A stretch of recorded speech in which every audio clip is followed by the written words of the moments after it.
to represent Botswana government in a money laundering and fraud case in which businesswoman Bridget Motsepe-Radebe is implicated. Now, Finance Minister Tito Mboweni is set to table a special budget later today. The new budget is expected to reflect billions in lost tax revenue due to the lockdown and large sums of extra money not budgeted for in February to support the relief from the COVID-19 pandemic. Now, the minister has called for a zero-rated budget. The South African accountancy body SAICA has warned that one of the biggest challenges the finance minister will face is revenue collection.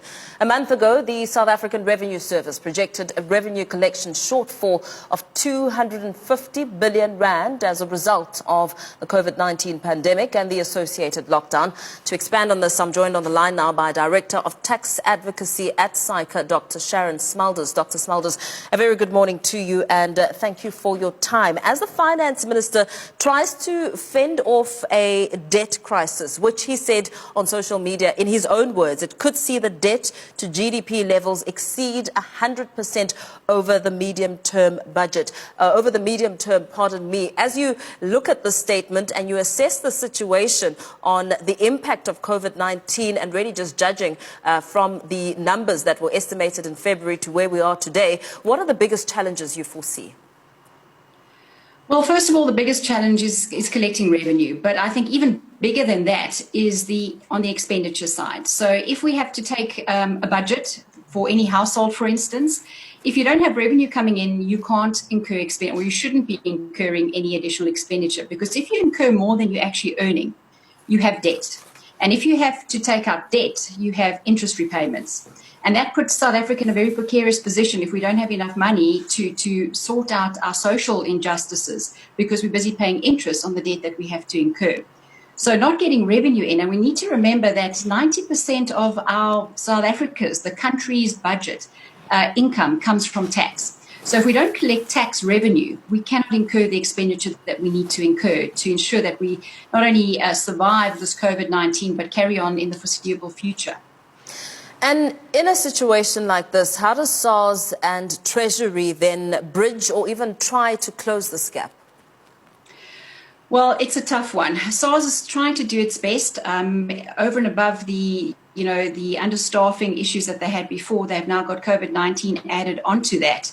So they're having to deal with a lot of these individual cases because a lot of the relief measures were done on a case-by-case basis. You had to actually apply to get approval to get the access to the relief. So it's put the revenue authorities under a lot of pressure, and we're finding that they are struggling to keep up. Lots of branches have been closed because they have had cases of COVID-19 amongst their staff members. So they are struggling, but they're trying to do their best, I think, in the situation at the moment.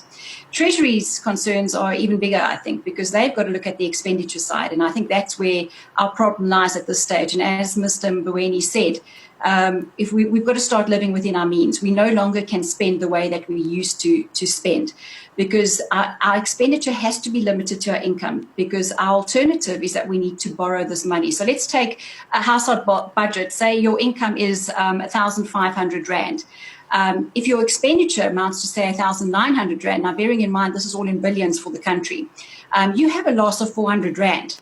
To cover these expenditures that you've over-incurred, you now have to go borrow that money from, in our case, as an individual, a bank.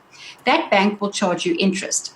At the moment, every rand of income that is coming into the government's revenue coffers, 15 cents of that is going to interest. That means 15 cents cannot be used to build schools, to ensure our healthcare is working correctly.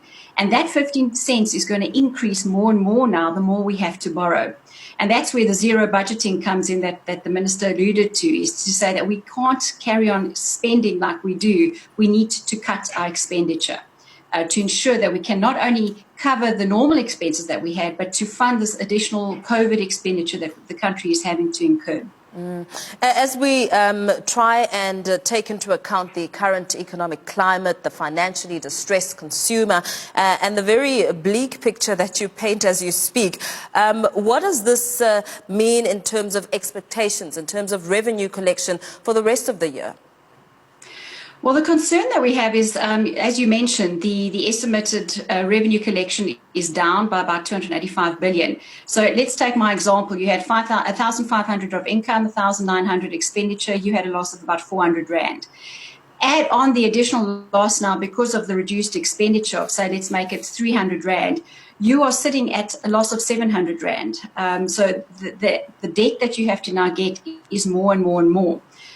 So we have to be so strict with the expenses that we are incurring now as a country. And that's where he says zero budgeting. You actually have to look at every single line item of expenditure and say, is it necessary? Is it going to add value to the majority of the people in our country? And is there an alternative, a cheaper alternative to what we're actually currently spending on, if you can justify the expenditure? And this is critical, because if we don't bring down our expenditure, we're just going to incur more and more interest. And eventually we're going to have to lend from the IMF that will put all these strict measures in place for us. We won't have a choice.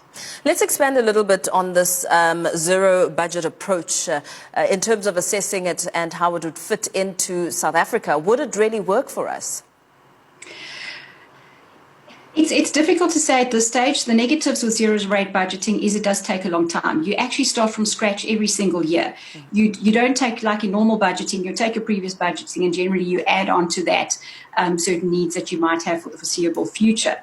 With zero-based budgeting, you actually start from scratch. You have to reevaluate every single expenditure spend. So it's time-consuming, and at the moment, our government officials do not have that time.